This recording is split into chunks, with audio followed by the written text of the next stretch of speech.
Welcome to Dassault Systèmes 3D Experience Forum. I'm Daniel Newman, Principal Analyst at Futurum Research, and I have another very interesting conversation about to take place here in the conversation room, as I've named it over the course of the 3D Experience Forum, with Philippe Loeb. And Philippe leads consumer packaged goods and retail at Dassault Systèmes. Philippe, welcome to the stage, the conversation room. Thank you very much. How are you doing and how is the event going for you? Well, the event is just very, very good. I think it's coming at the right time. Our customers are really willing to move forward on an innovation platform.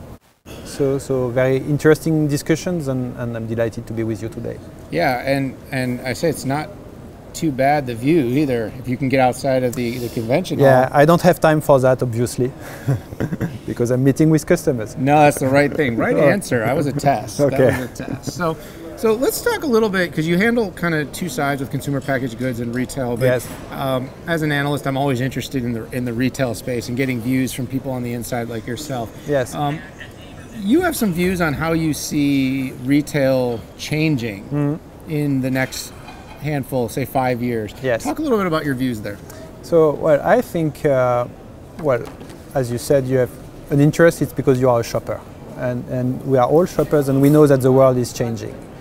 What I can tell you is that retail is not going to be how it was in the past. So it's not going to look like a big store, you know, with long shelves of products, very static, and you are here to figure out, you know, what you're going to buy, and you're going to forget a few products, and then you go back to the place and things like that, right? It's going to be much more flexible. It's going to be much more interesting. I think we're going to see smaller stores, because people are more and more on the way. They live in cities and they want to buy fresh products.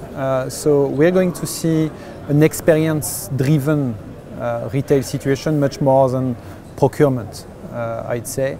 And we can see that, of course, the impact of technology is going to make that easier. The shoppers are looking for something seamless, so probably the checkouts are going to disappear. And the people working in stores are going to have a much more interesting job, because they will help you versus running, you know, behind products. So keynote speaker yesterday, George Blankenship, talked a little bit about the Amazon Go concept, yeah. right? Yeah. And in this model, it's you walk in and what do they call it? Like you just walk out technology or something like that, and you basically take all the items, you put them anywhere, and it uses. Is that how you envision shopping looking? That's an element of it. I think the way I envision shopping is really frictionless, you know, which means that in the store, indeed, you don't get stopped. You can interact with products. You can really understand what you're buying. There is also an element when it comes to transparency, because, you know, you want to know where this carrot is coming from, and why is it that it's going to be good for you.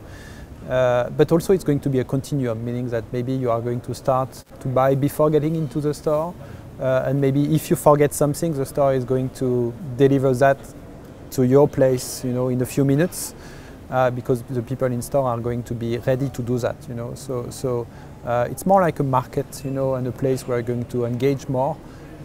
What we see in Amazon Go is interesting, but you see the technology, you know, and people don't interact so much. I imagine something much more vibrant and interesting.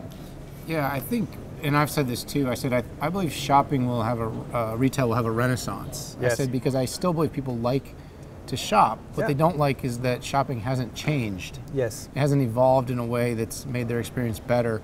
So we've done a lot in e-commerce to evolve an experience, to make it better, to personalize it. Yeah. But the store is still like the same as 30 years ago, other than maybe the checkout having a different reader on the credit card. Yes. We still walk down a grocery shopping store almost exactly the same as 30 years ago. Absolutely.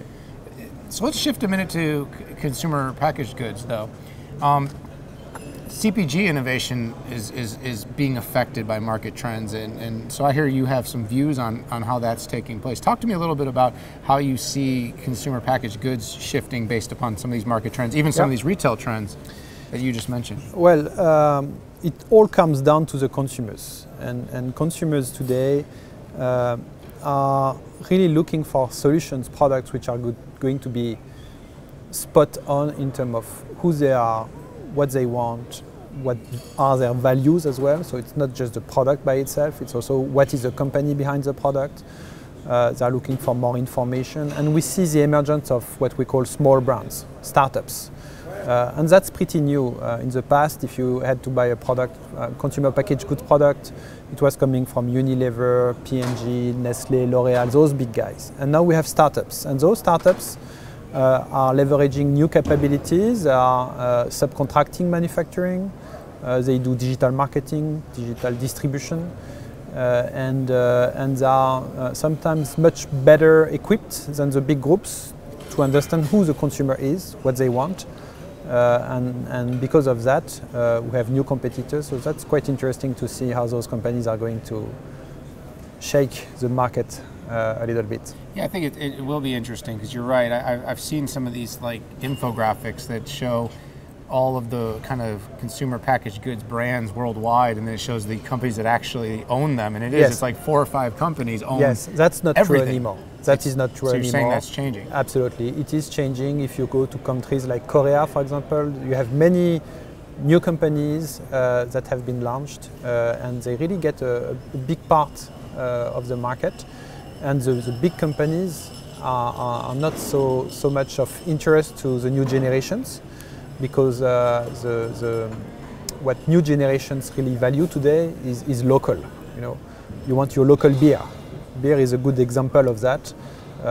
20 years ago, you were buying from Heineken, right? Now you go to the local brewery, and you think it's better, better quality and everything. Is that true experience or not? Not necessarily, and it's experience driven. You are very right. We are going to see that in more and more categories of products.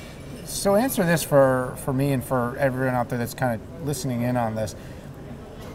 Why is digitalization so important to CPG and retail, if you had to sum it up?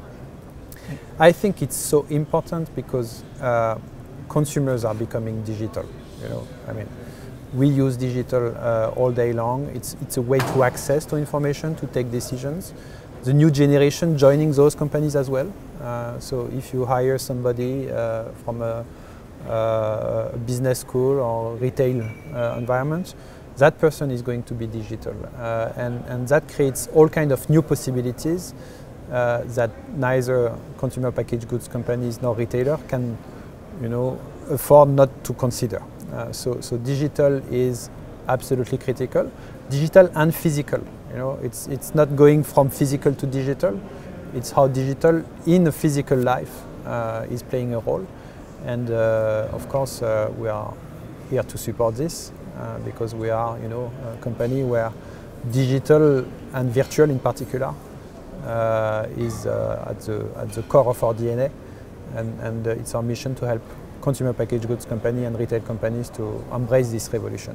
Yeah, we have to really think about that 360-degree journey, right? There's a lot of touch points. Some of them are physical, some of them are digital, some of them are both. Yes. And a lot of those companies, like you said, those legacy companies, are kind of maybe getting one right or the other right. And, absolutely. And they haven't really thought. And so maybe this is a good way to finish up our segment here is how should CPG companies, retail companies, be thinking about innovation, and maybe in particular, how does a company like Dassault Systèmes help these companies explore their innovation practices? I think now those companies have come to the conclusion that they need to become digital. So that's a given. The big question is how to get there. We can help by accelerating the time to get results using our platform. So more and more we do kind of hackathon, and our customers are using the platform for a week, and they don't really care about how they're working today. They jump into the digital swimming pool with us. We help them, of course, so that they can get results very, very fast. So this is a good way to accelerate this digitization. Excellent. Philippe Loeb, thank you so much for spending a little time with me. Thank you for inviting me. Great conversation. All right, good. All right. Thank you.